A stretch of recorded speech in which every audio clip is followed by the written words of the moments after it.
ভেটকি মাছের butter garlic fish বানানোর জন্য আমি ভেটকি মাছের কিছু পিস নিয়ে নিয়েছি, তাতে আমি দিয়ে দিলাম লবণ। তারপরে দেব চিলি ফ্লেক্স, যেটা আমি বাড়িতেই তৈরি করে রেখেছিলাম। এরপর দেব এর মধ্যে গোলমরিচ, দেব লেবুর রস, দেব রসুন বাটা, দিয়ে এটাকে আমি ম্যারিনেট করে প্রায় 10 মিনিট রেখে দেব, যাতে ভেটকি মাছের একটা আষ্টিনি গন্ধ থাকে সেটা চলে যায়। তো এটাকে আমি ম্যারিনেট করে রেখে দিয়ে বাদবাকি আমাকে প্রসেসে যেতে হবে। দেখো, ভালো করে ভেটকি মাছটা না মাখালে না চারিদিকে মশলাটাও যায় না, লবণটাও যায় না, সেজন্য হাত দিয়ে তোমাকে ভালো করে এটাকে মাখতে হবে।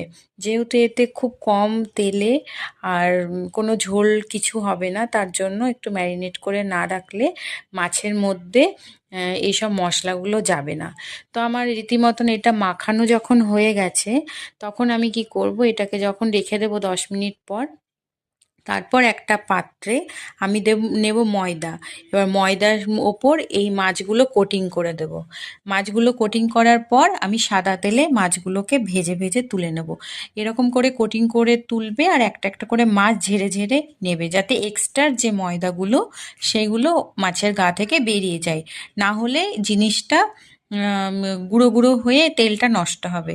তো আমি কোটিংটা করে নিয়েছি, এবার আমি মাছটাকে ভাজবো।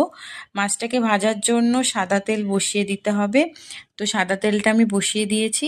তা এবার আমি মাছগুলোকে সব হালকা আঁচে ভেজে নিতে হবে। প্রথমে তেলটা প্রচণ্ড পরিমাণে গরম করতে হবে। গরম করার পর মাছের পিসগুলোকে দিয়ে একটু কম আঁচে আস্তে আস্তে সব ভেজে নিতে হবে।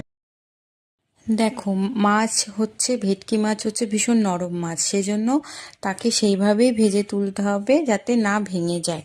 তো কোটিংয়ের জন্য অতটা ভাঙবেও না আশা করি। তারপরে অন্য একটা প্যানে আমি বাটার দিলাম। বাটারটা একটু মেল্ট হলো, তখন আমি রসুন কুচি বা রসুন থেতো দিয়ে দিলাম। তো রসুন থেতোটা দিয়ে একটু ভেজে নিয়ে তার মধ্যে চিলি যে ফ্লেক্সটা সেটা দিলাম।